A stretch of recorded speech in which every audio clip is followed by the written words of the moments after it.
Those are the foods you should eat every day if you want to be healthy.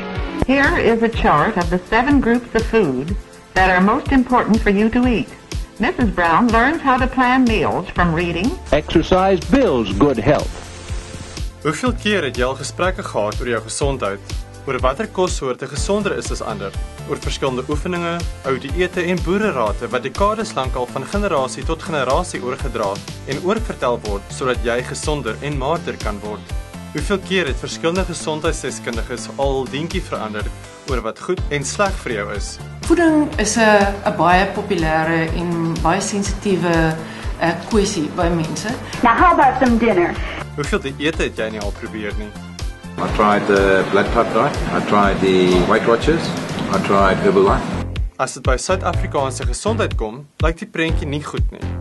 About 2 in 3 women and about almost 1 in 3 men are actually overweight or obese in South Africa. And specifically also looking at children, almost a quarter of children are overweight or obese. Die afgelope 3 jaar het 'n ou dieet sy kop weer uitgesteek. Professor Tim Noakes het nuwe lewe geblaas in die 150 jaar oue banting dieet. Dis met die verskyning van sy en 3 ander medewerkers se The Real Meal Revolution in Desember 2013 dat die banting dieet soos 'n weggol veldbrand deur Suid-Afrika versprei het. The cure for obesity and diabetes is the high-fat diet. Sowat 120,000 kopieë is al verkoop. Winkels soos Wellness Warehouse en Dis-Chem en restaurantgroepe soos Kauai en Spur het ook op die banting wa gespring en bied banting of Tim Noakes Original Eating produkte op hul winkelrakke en spyskaarte aan. Maar hoekom is die dieet so gewild? En hoekom is dit so omstrede? Waarvoor is gesondheidsdeskundiges bang? En wie moet jy glo? Per slot van rekening moet jy self besluit om te Noakes of nie. When my doctor said to me, listen, within 6 months you're going to have a heart attack or a stroke, he said, unless you do something about your weight. I was determined. I walked out of her surgery. 17th of July, I walked out of her surgery, 2012, and I was absolutely focused and determined. This is it. You know, there's no more, my GPs told me that there's no more chances. I actually have to make this thing work for me. And it was that night where I discovered Prof on the internet. And then, as I say, the next day I got hold of the Sports Science Institute. And that's where my journey began. Within, as I say, 28 weeks, exactly 28 weeks, I'd lost 84.5 kilos in 28 weeks. Billy Tosh is op Professor Noakes se hoofvet lae-koolhidraat dieet. Dieselfde een waaroor Suid-Afrikaners nie kan ophou praat nie. Dis geskoei op 'n dieet bekend as die banting dieet wat al 150 jaar oud is. Die term banting verwys na William Banting, 'n Engelsman wat 'n hoofvet lae-koolhidraat dieet gewild gemaak het. Hy was 'n bekende, dog vetbegrafnisondernemer wat in die 1800s sowat 92 kg geweeg en net 1,65 meter lank was. In 1862, op 64-jarige ouderdom, het alles verander toe hy gaan raad soek by die Londense dokter William Harvey. Hallo. Harvey het pas uit Parys teruggekeer, waar hy geleer het hoe 'n lae-koolhidraat dieet kan help met die behandeling van suikersiekte. Met geen ander opsies nie, het banting dieet begin volg wat Harvey aan hom voorgestel het. Uiteindelik binne 1 jaar 21 kg afgeskit. So, wat het met sy lyf gebeur? Banting het sy koolhidraatinname drasties verminder. Die gevolg is dat sy liggaam 'n ander vorm van energie moes soek. En die enigste ander vorm daarvan is vet. Die liggaam verbrand vet vir energie, wat lei tot gewigsverlies. En hierdie proses staan bekend as ketose. Banting was so beïndruk met sy gewigsverlies dat hy in 1863 'n boek oor die dieet-openbaring geskryf het, A Letter on Corpulence, addressed to the public. En net soos Noakes en sy medewerkers se The Real Meal Revolution was dit 'n blitsverkoper. Teen die einde van die 19de eeu het Banting se boek meer as 55,000 kopieë verkoop.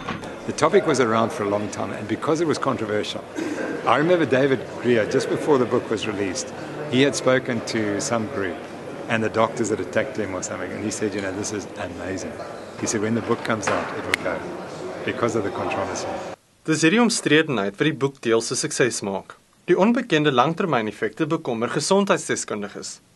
Die Hart en Beroerte Stichting van Suid-Afrika het die Universiteit Stellenbosch se sentrum vir bewysgebaseerde gesondheidsorg genader om 'n studie hieroor aan te pak.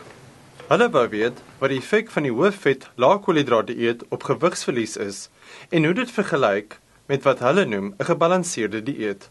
With requesting and encouraging this research, we wanted to be able to back our recommendations for a healthy diet for the general public, and so that we know that what we are recommending to the public is safe and healthy in the long term. Dit gaan oor 'n wetenskaplike proses met wetenskaplike kriteria om dan by 'n uitkoms te kom. En dit is wat ons probeer het met hierdie spesifieke proses. As 'n mens eintlik gaan kyk na die uitkomste van hierdie navorsing en eintlik maar die inligting en die indikasies wat 'n mens maar kry as jy na ander navorsing kry, is dat die lae koolhidraat dieet en die gebalanseerde dieet eweveel gewigsverlies tot gevolg het. Vir mense soos Billy Tosh beteken die term langtermyneffekte iets heeltemal anders. These are the side effects of eating this, of sticking to this lifestyle. I've lost 36 kilos.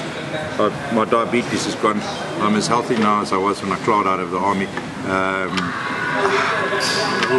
So tell me about the long-term side effects. I'm 2 years down the road. If I'd stuck with what I was previously on, I wouldn't be sitting here today. Nou, ek glo weer die Universiteit Stellenbosch se studie het niks met die hoëvet lae koolhidraat dieet te maak nie. They have completely distorted what is a low carbohydrate diet. And they refer to a diet which has got nothing to do with Tim Noakes and nothing to do with the real meal revolution. Niemand sê die lae koolhidraat dieet veroorsaak nie gewigsverlies nie. Dit gaan maar uiteindelik oor ekstreme veranderings in dieete om 'n bepaalde effek te kry en of dit langtermyn uithoubaar is of volhoubaar is en veilig is vir gesondheid. En daai tipe van inligting het ons net nog nie oor die veral die ekstreme lae koolhidraat dieete wat ook baie populêr geword het. Even though you've tried other methods and failed, you can still lose ugly fat fast. Time Magazine het op die voorblad van al 23 Junie 2014 uitgawe met groot bravade aangekondig dat die publiek botter moet eet. Hulle meen die publiek was glo jare lank verkeerd oor die gesondheidsgevare daarvan ingelig. Butter and margarine contain fats. They give you energy. I buy these books and I hand them to dietitians and ask them, please read Gary Taubes' book. Or please read Nina Teichel's book. They can't read it because it is so foreign to them. It threatens everything they understand. And so they can't even interpret the information. Noakes het 'n artikel oor die dieet geskryf wat in Oktober 2013 in die Suid-Afrikaanse Mediese Joernaal verskyn het. Maar hy is daarvan beskuldig dat hy net op homself en ander as voorbeelde staat gemaak het. Hy het ook volgens kritici glo geen van sy eie studies gedoen of van sy eie wetenskaplike navorsing gebruik nie. What's wrong with that? You know, I'm a nutritional scientist, I'm a doctor. Why can't I read the literature and draw conclusions? Do you mean to say that the only person who can ever talk about anything is what they've studied? Well, therefore, there's no medical doctor in South Africa who can practice medicine, or essentially no medical doctors. Ek dink 'n mens moet baie versigtig wees met hierdie konsep van wie's reg en wie's verkeerd. Want as 'n mens gaan kyk na iets soos oorgewig, vetsug, diabetes, hartsiekte, dan moet 'n mens baie oppas om een faktor soos byvoorbeeld dieet te probeer vat en te isoleer en te sê as ek dit verander, dan verander alles. Want dit is net nie moontlik nie. Want hierdie kroniese gesondheidstoestande soos vetsug en diabetes en hartsiekte ontstaan nie net as gevolg van een faktor nie. We did high fat diets in 1979. I've got a publication in the Journal of Physiology of the high fat diet. So people can't tell me I haven't done research on it. I headed up a nutrition division, my MRC research unit. A whole division of it is on nutrition. And so, sure, I haven't published a randomized controlled clinical trial because I've never had 4 million rand to do on a clinical trial. So terwyl daar 'n bekgeveg tussen Noakes en die gesondheidsdeskundiges is, vlieg sy boek van die winkelrakke af. Banding ondersteuningsgroepe het oornag op sosiale netwerke soos Facebook verskyn en die aanvraag daarvoor raak net groter en groter. Soveel so dat Kauai die eerste restaurantgroep is wat Tim Noakes se original eating geregte op 'n spyskaart begin verkoop het. We're very close to what trainers and fitness professionals, how they eat. And all the personal trainers within Virgin Active were telling their clients, look, if you want to lose weight, drop the carbs. Now, we've got about 70 plus stores within Virgin Active, and those personal trainers are very influential. So if they're saying don't have a smoothie or don't have a wrap or a sandwich because it's loaded with carbs, that's a problem. The funny thing is that the trend is catching on so quickly. When it came to launching the product and purchasing all the cauliflower to make the product, no one could find any in Cape Town. So we had to delay the launch of the product just because the fad has just been catching on like wildfire, specifically in Cape Town. So as jy 'n baie goeie bemarkingsstrategie het, 'n ikoon het wat deel is van hierdie bemarking of die bemarking van hierdie tipe van dieet dryf, dan het dit 'n baie groter kans om populêr te word. Do you know what? I have no problem being Tim Noakes' poster boy in that if it wasn't for Tim Noakes, I wouldn't be sitting here having this conversation with you today. So Tim Noakes is my hero. Wat wel sal baie interessant wees, is om die mense wat nie suksesvol is of wat probeer het en dit toe nou nie goed gewerk het nie, om daai terugvoer te kry. Maar natuurlik, mense skryf nie daaroor nie. Mense skryf nie graag oor hulle mislukkings nie. Die spesialisbestanddele wat nodig is vir hierdie dieet, soos onder meer organiese vleis, amandelmeel en kokosneutmelk en olie, is te duur en nie bekostigbaar vir die gemiddelde Suid-Afrikaner nie. For the majority of South Africans, their diets are based on more affordable carbohydrate-rich staples, for example, maize, rice, and so to assume that the majority of South Africans could actually adopt this diet, I think it would be a lot more costlier for them, and could impact on food security, particularly in resource scarce settings. It probably wouldn't be very practical or affordable to adopt. En as dit dan organies is, wat ook die aanbeveling is, dan betaal jy verdere premie. We think refined carbohydrates are the worst. And then the next worst is meat that has not been properly prepared, it is not pasteurized. And I absolutely agree, it should be pasteurized. The misconception, I think, borders around the protein levels of the diet. People think that it's a high protein diet. It's not a high protein diet. I think it's a high protein diet and that we eat steak every day. And red meat and protein is expensive. Die konsep van organiese voedsel gaan oor die hele landbouproses en dit gaan oor beskikbaarheid van grond. Die opbrengs is baie laag. So dit is nie 'n kwessie van dat as die mark groot genoeg raak, gaan die produkte goedkoper raak nie, want dit gaan ook oor die of die omgewing dit kan onderhou. 19 pounds in a month. In 30 days. Yeah. And I ate like a pig. Dit raak baie populêr, dit lyk of dit baie goed werk, daar's al hierdie positiewe terugvoer, dit skep verwagtings en dis meer by mense.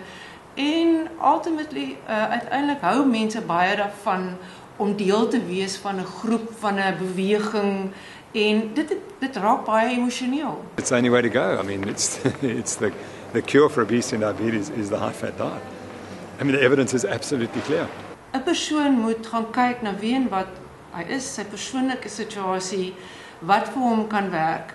En dit mag dalk 'n laer koolhidraat dieet wees, maar dit moet 'n goed ingeligte besluit wees en jy moet seker wees dat jy kan aangaan daarmee. So the sooner South Africa gets to it, the better. We're going to save money, we're going to improve the health.